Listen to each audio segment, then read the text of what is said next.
Hi again, everybody, and welcome to Retirement SOS. I'm Ernie. And I'm Beth, and this is Ruby. And today we're going to look at 5 things to consider when buying a retirement condo, obviously in a retirement community. And before we do, you're probably wondering, what's the difference between a retirement condo and a regular condo? And basically the main differences is that everyone in the retirement condo is going to be age 55 and up. Probably in terms of the demographics, about half the people are going to be retired, half the people are going to be working. Sound effects provided by Ruby, our dog, by the way. It is an independent lifestyle. You'll also have better landscaping with trails. There's also going to be, social clubs. I think that's a major difference, is that in a retirement condo, you're probably going to have a lot more social activity than you would if you were just purchasing a condo.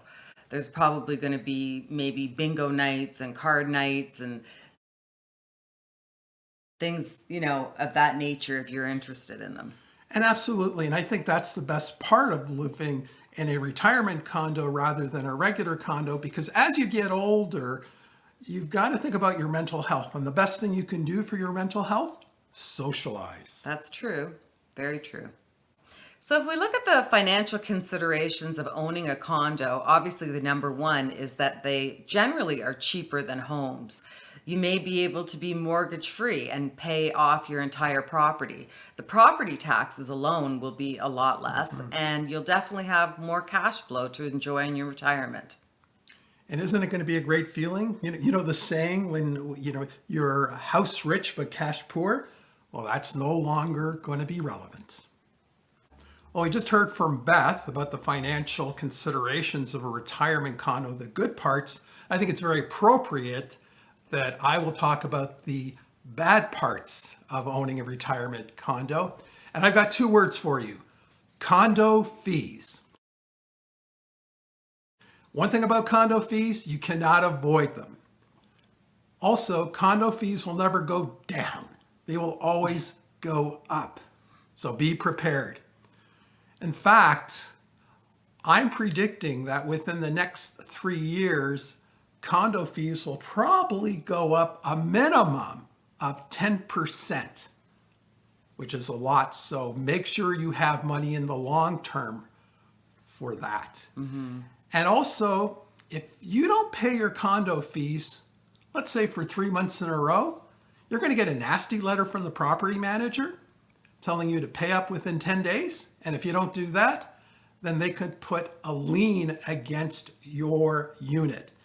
And you don't want to go down that rabbit hole, because you're going to have to get lawyers involved. And the last thing with condo fees is make sure that a portion of the condo fees go into a contingency fund to pay for big capital projects such as the furnace or the roof. Mm-hmm.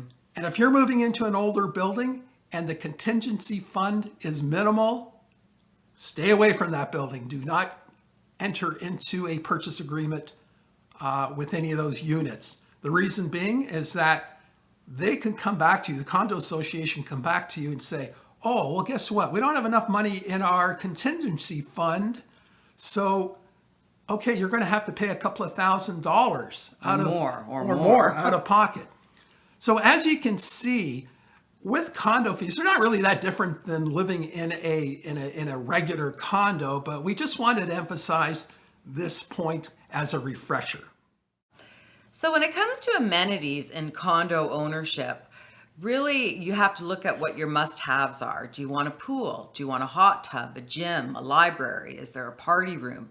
Some condos even have guest suites for visitors, or dog grooming salons in the basement of the condo.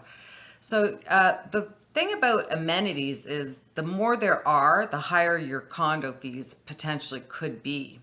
It's also really important to talk to people who live in the condo, find out how they like it, and are all these amenities worth the maintenance fees that you're going to have to pay for them. Check out the cleanliness of the building and how it's maintained. Now, you mentioned the grooming facilities for a dog. What about a beauty parlor? Some of them have a beauty Some parlor. of them do. Some of them have stores and, Yeah. attached to them, or hairdressing salons. Should I have used the word beauty parlor, or should we have called it a unisex hair salon? Yes, hair salons, That's more appropriate. more appropriate. Right on. Now let's look at the lifestyle conveniences inside and outside the property. But what you first have to do is you not only have to envision yourself in present day, but also let's look at what your lifestyle is going to be like 10 to 15 years, maybe even 20 years from now before making these decisions. So let's talk about them. Do you want a 1-bedroom or a 2-bedroom unit? I guess if you have a lot of visitors, you're probably going to want a 2-bedroom Or unit. more. Or more, exactly. What about location? Do you want it in the city? Do you want it downtown? Do you want it by the suburbs? Maybe perhaps by a golf course. What's the walking like? We know that as seniors, we like to do a lot of walking. It's probably the number one exercise that we do. So are there trails? What about public transportation? How is the public transportation? Is it adequate or is it a pain? What about the traffic when you're driving? Is there a lot of traffic around you? What about medical facilities? Are they close to you? So another thing to take into consideration, if you do a lot of traveling, you want to probably be close to the airport. And what about shopping and restaurants? Those are fun things to do. You don't always have to, eat at home. It's always nice to get out. The next thing to investigate are the condo rules and regulations. There could be a lot of them too that state what you're allowed to do in the indoor and outdoor public spaces of the condo. For example, are you allowed to bring your grandkids to the pool? Are you allowed pets in your unit? You should also investigate how the board of directors runs the condo. Make sure that it's run in an efficient way. Absolutely. And that you're aware of all the rules. I would talk to some of the residents there and just get a feel for what the condo board association is like and what their feeling is overall.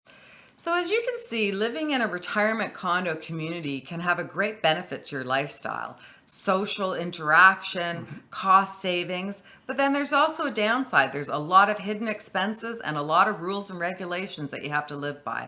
So make sure you do your homework before buying a retirement condo. And if you found this video helpful, please consider subscribing to the channel. So until next time. Bye for now.